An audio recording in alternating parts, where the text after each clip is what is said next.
when you've already had an education, great jobs, you're in growth, you matter, you bring home a paycheck, and suddenly you have a child. And everything changes.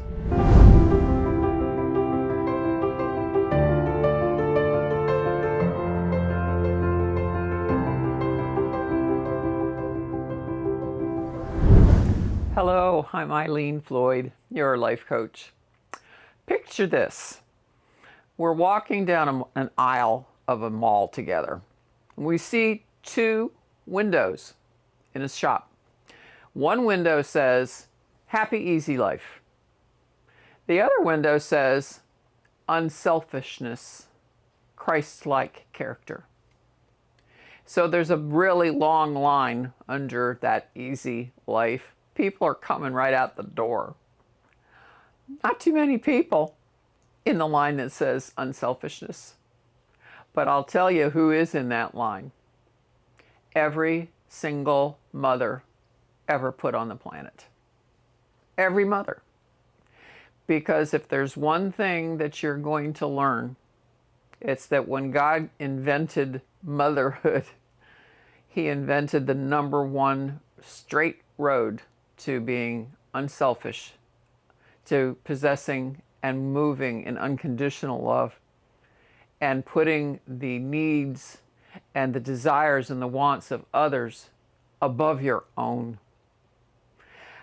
I've recently been approached by some of my viewers and asked to talk about early motherhood, particularly for young women who've had careers. I had a very successful career before I had my first child.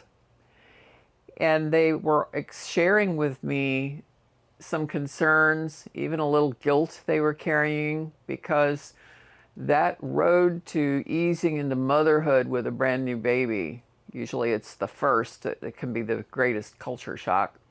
It wasn't a very easy road for them. So I want to address some normal reactions to having that first baby when you've already had a very busy, in world terms, successful life, education, great jobs, you're in growth, you matter, you bring home a paycheck, and suddenly you have a child. And everything changes. Many women have shared with me that the first week or two, you're so sore and so thrilled, everything's great. And then you get to around the 6-week mark, your health is fully recovered, the baby's adorable. I've never seen a 6-week-old that wasn't adorable. So you're enchanted with that baby, and it's all still new. You're all getting used to each other, but you're starting to get into the rhythm of it. And then around 3 or 4 months of age, you're pretty much a pro.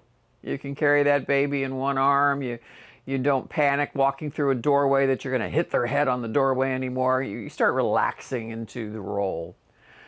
But then some other things begin to hit. Every morning, your husband is leaving for work, and there you are, probably wearing a spit-covered t-shirt.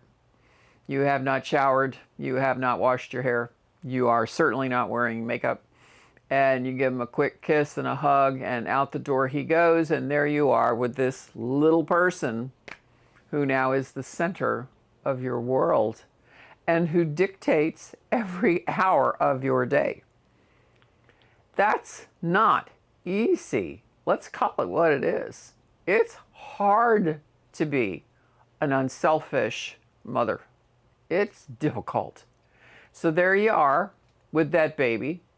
And by the time you've picked up that baby's toys, I don't know, 35 times in a single day, and restored the clutter to maybe one toy box, and of course the baby spits up and does a lot of other things. It's like every fluid that can come out of a human body comes out of that baby.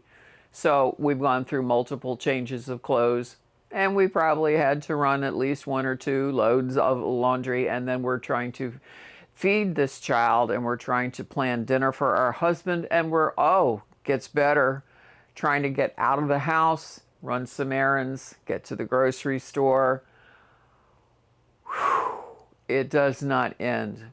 Just getting to church on Sunday becomes a mountain of planning, preparation, and just as you're walking out the door all dressed, the baby throws up on you. I've been through it, so I can relate to it.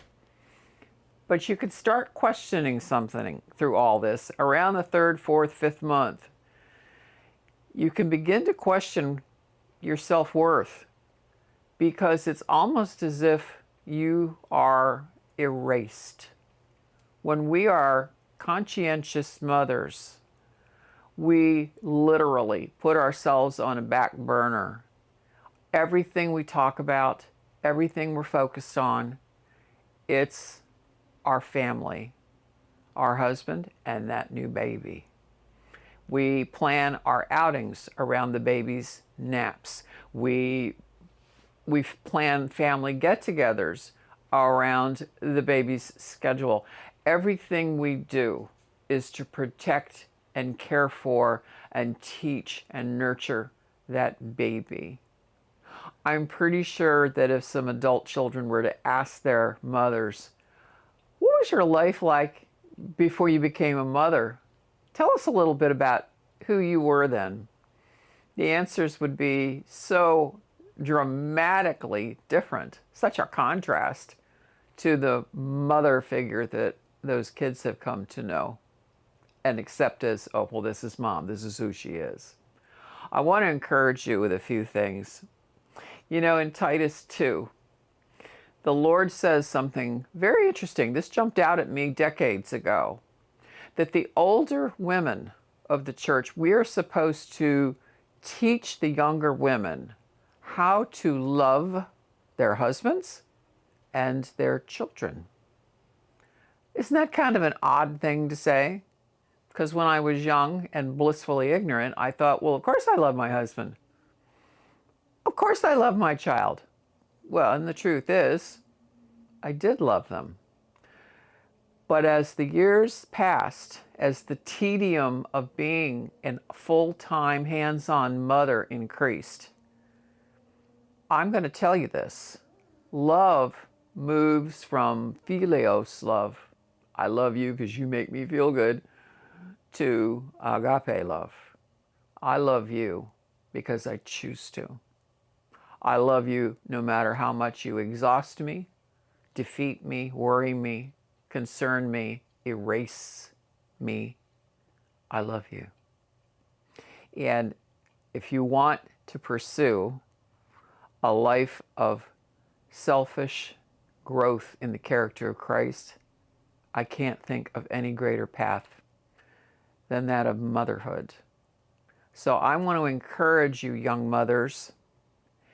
It is not easy to take on the greatest ministry of your life and press through on a day-to-day basis. And that is a ministry. Motherhood is a calling from God. He's the one who breathed that life into your womb. So press on knowing that you're shaping the next generation, that you're passing down and forming the character of and the traditions of and the godliness in a new human being who will be another citizen of the kingdom of heaven here on earth. And all the lives that your child will impact, it's like a ripple effect. It's all going to come back to you and the patience and the kindness and the caring that you lavished on that high maintenance little baby. And why am I sharing this with you? Because you matter. If you enjoyed this, I would encourage you to hit like, share with other young mothers you know who might need a little bit of encouragement to know that they're not crazy and they're not bad mothers. We're all in the same swimming pool. And lastly, hit subscribe. If you'd like to contact me in person with more questions, I welcome them. As you'll see on the screen, my current website. Feel free to reach out. You can get me directly right through that website.